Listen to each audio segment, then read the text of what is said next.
అందరికీ నమస్కారం. AR studios వ్యూవర్స్కి స్వాగతం, సుస్వాగతం. ఈరోజు మనం ఆంధ్రప్రదేశ్ రాష్ట్రంలో అల్లూరి సీతారామరాజు జిల్లాలో ఉన్న రంపచోడవరం మోహనపురంలో ఉన్న ట్రైబల్ ఏరియాని మీకు ఇప్పుడు నేను చూపిస్తున్నాను. అక్కడ వాళ్ళ జీవన విధానం ఎలా ఉంటుందో కూడా మీకు ఇప్పుడు ఈ వీడియోలో చూపిస్తాను. మార్గం అంతటా పచ్చని చెట్లు, మార్గం మధ్యలో వాటర్ ఫాల్స్తో పరితపించే విధంగా పర్యావరణం, మైమర్చిపోయే ప్రకృతి అందాలు, మనసుకు ఉల్లాసాన్ని కలిగించే పక్షుల పలకరింపులు, వంపు సంపులు తిరిగిన రోడ్లతో మేము ఏజెన్సీ ఏరియాని చేరుకుంటున్నాం. మా సిస్టర్ వాళ్ళందరం కలిసి ఇలా సంక్రాంతికి ఆంధ్ర వచ్చినప్పుడు ఏజెన్సీ ఏరియా ఎలా ఉంటుందో చూద్దామని ఇలా ప్లాన్ చేసుకున్నామండి. పైగా మాకు తెలిసిన రిలేటివ్స్ కూడా ఉన్నారు అక్కడ.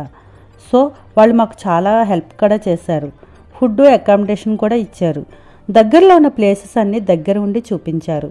మా అందరికీ ప్రకృతి అంటే చాలా ఇష్టమండి. సో ఇలా ఆంధ్ర వచ్చినప్పుడు అలా మారేడుమిల్లి, ఈస్ట్ గోదావరి ఇలా నేచర్కి దగ్గరగా ఉండే ప్లేసెస్ అన్నీ కవర్ చేస్తూ ఉంటాం.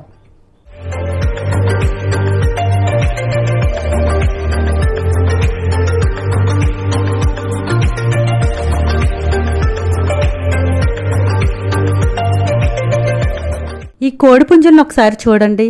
ఇక్కడ రకరకాల కోడిపుంజల్ని సంక్రాంతి కోడి పందేల కోసం పెంచుతూ ఉంటారు.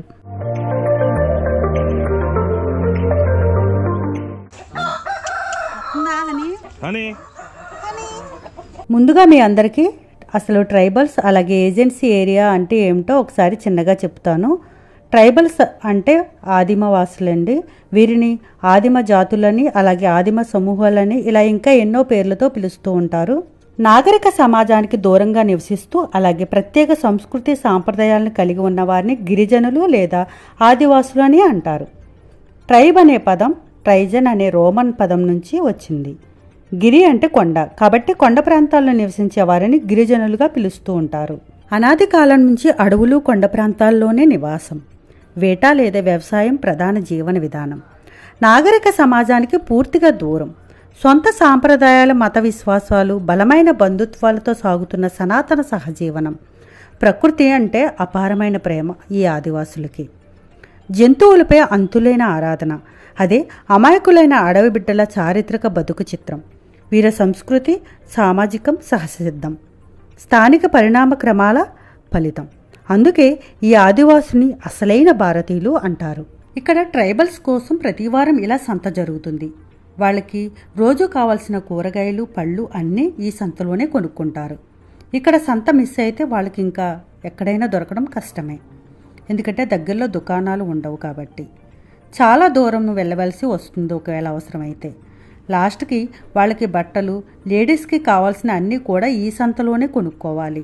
ఎందుకంటే మనలాగా వాళ్ళకి మాల్స్, షాప్స్ డైలీ అందుబాటులో ఉండవు.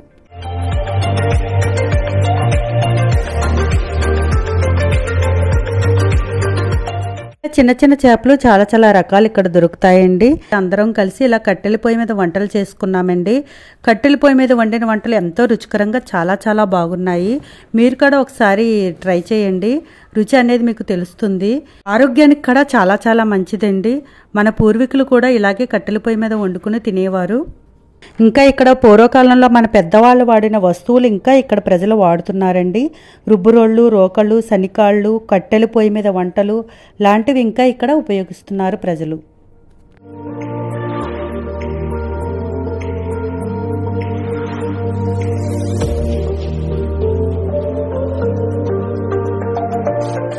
ఈ కర్ర ఏమిటో చెప్పగలరా? ఇదే సోమేతి చెట్టు కర్ర అండి. వృక్షజాతికి చెందిన సోమేతి చెట్టు కర్ర. దీన్ని దేవతా వృక్షంగా కొలుస్తారు. ఆలయ ముఖద్వారం ఎదురుగా నిర్మించే ధ్వజస్తంభానికి ఈ కర్రనే ఉపయోగిస్తారు. పురాణాల ప్రకారం దేవతలకు ఋషులు, మునులు వరమిచ్చినట్లుగా ఈ దేవతా వృక్షాన్ని చెబుతున్నాయి. హిందూ ధర్మ ప్రకారం అత్యంత ప్రాముఖ్యమైన ఈ వృక్షం ఈ ఏజెన్సీ అటవీ ప్రాంతాల్లోనే ఎక్కువగా లభిస్తుంది. మైదాన ప్రాంతాల్లో ఆలయాలకి ధ్వజస్తంభాలుగా ఉపయోగిస్తారు.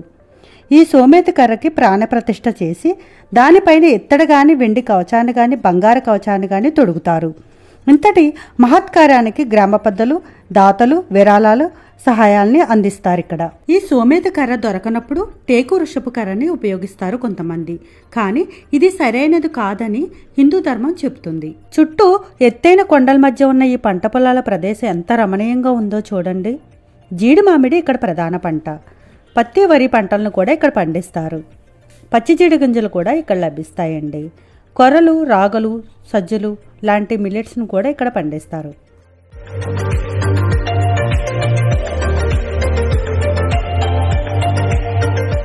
మేము ఇప్పుడు ఇక్కడ దగ్గరలో ఉన్న ఒక వాటర్ ఫాల్కి వెళ్తున్నామండి. ఇక్కడ దగ్గరలో చాలా వాటర్ ఫాల్స్ ఉన్నాయి. ఇక్కడ వాటర్ ఫాల్కి ఇలా వెళ్ళాలంటే వాటర్ మార్గాన్ని దాటే వెళ్ళాలి. చాలా డిఫరెంట్ ఎక్స్పీరియన్స్ అనిపించింది నాకు. ఎప్పుడు సిటీ లైఫ్లో పొల్యూషన్, రోడ్లు రద్దీలో జీవించే మనకి ఇలా ఏజెన్సీ ఏరియా ఎక్స్పీరియన్స్ చాలా బాగుంది. ఎటువంటి పొల్యూషన్ ఉండదు. చక్కని నేచరు, చుట్టూ కొండలు, ప్రశాంతమైన వాతావరణం. మన బిజీ లైఫ్లో ఉన్న స్ట్రెస్ అంతా ఒకసారిగా మాయమైపోయింది. వాటర్ అయితే చాలా క్లీన్గా నీట్గా ఉన్నాయండి. అందుకే మేము అందరం ఇక్కడే స్నానాలు చేసి ఆడుకున్నాము. సో మీరు కూడా హాలిడే ట్రిప్ ప్లాన్ చేసుకోండి. మాకంటే ఇక్కడ రిలేటివ్స్ ఉన్నారు, కానీ అందరికీ ఉండరు కదండి. అందుకే మీ అందరి కోసం ఇక్కడ resorts, hotels, near tourist places అన్నీ కూడా మీకు ఈ వీడియో లాస్ట్లో చెప్తాను. సో మీరు అకామిడేషన్ బుక్ చేసుకుంటే హాలిడే ట్రిప్ వేసుకోవచ్చు. సో ఈ వీడియో లాస్ట్ వరకు చూస్తే మీకు ఇన్ఫర్మేషన్ మొత్తం దొరుకుతుందండి. ఇంకా ట్రాన్స్పోర్ట్ గురించి చెప్పాలంటే ఇక్కడ ట్రాన్స్పోర్ట్ అనేది కొద్దిగా కష్టమే అండి. అందుకనే ఓన్ వెహికల్స్ ట్రాన్స్పోర్ట్ అనేది బెస్ట్ అండి. కాకపోతే రాజమండ్రి నుంచి వయా అడ్డతీగల మీదుగా రాజోమంగు నుండి ఆంధ్ర కాశ్మీర్గా పిలువబడే లంబసింగికి వెళ్లే మార్గాన్ని నూతనంగా ప్రభుత్వం జాతీయ రహదారిని ఏర్పాటు చేసింది.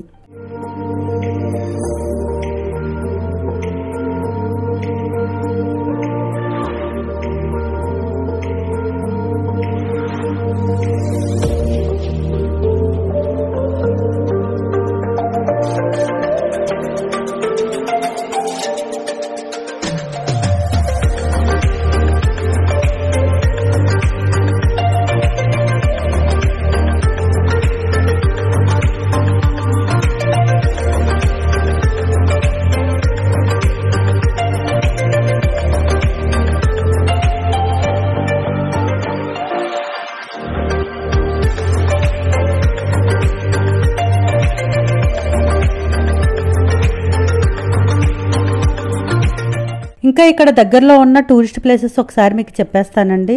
అడ్డతీగల పావనగిరి టెంపుల్ అండి. ఈ టెంపుల్ టీటీడీ వారి ఆధ్వర్యంలో నడుస్తుందండి. అలాగే పుష్ప షూటింగ్ ప్లేసెస్ కూడా ఇక్కడ దగ్గరలో ఉన్నాయి. గురమంద అనే ప్రదేశంలో 2 కొండల మధ్యలో సెలయేరు దగ్గర ఒక స్వయంభూ శివుడు టెంపుల్ ఉందండి. అతి పురాతనమైన టెంపుల్ అండి ఈ టెంపుల్. అలాగే పింజరికొండ వాటర్ ఫాల్స్, అలాగే Maredumilli Jalatarangini water falls, Rampa water falls కూడా ఇక్కడ చాలా దగ్గరలో ఉన్నాయండి. మారేడుమిల్లిని మీరు 25 కిలోమీటర్ల దూరంలో మీరు చేరుకోవచ్చండి. అలాగే ఇంకా TTD Venkateswara Swamy temple, Seethapalli Bapanamma temple, Bhupatapalli reservoir వంటి గుడిస వ్యూ పాయింట్ వంటి టూరిస్ట్ ప్లేసెస్ ఇక్కడ దగ్గరలో ఉన్నాయండి. ఇంకా హోటల్స్, రిసార్ట్ గురించి చెప్పాలంటే ఇక్కడ దగ్గరలో మెలోడీ రిసార్ట్ ఉందండి. ఒక 10 కిలోమీటర్ల దూరంలో మీకు మెలోడీ రిసార్ట్ ఉంటుందండి. రిసార్ట్ గురించి డీటెయిల్స్ అన్నీ కూడా మన ఛానల్లో వీడియో ఆల్రెడీ అప్లోడ్ చేశానండి. సో ఒకసారి చెక్ చేసుకోండి. ఇంకా అడ్రస్, లొకేషన్ లింక్, అలాగే resort contact numbers, near tourist places అన్నీ కూడా నేను ఈ వీడియో డిస్క్రిప్షన్లో ఇస్తానండి. ఒకసారి మీరు చెక్ చేసుకోండి. ఈ వీడియో మీకు నచ్చినట్లయితే ఒక లైక్, కమెంట్ ఇవ్వండి. అలాగే మరిన్ని ఇన్ఫర్మేషన్ వీడియోస్ కోసం నా ఛానల్ సబ్స్క్రైబ్ చేసుకోండి. Thank you. బాయ్.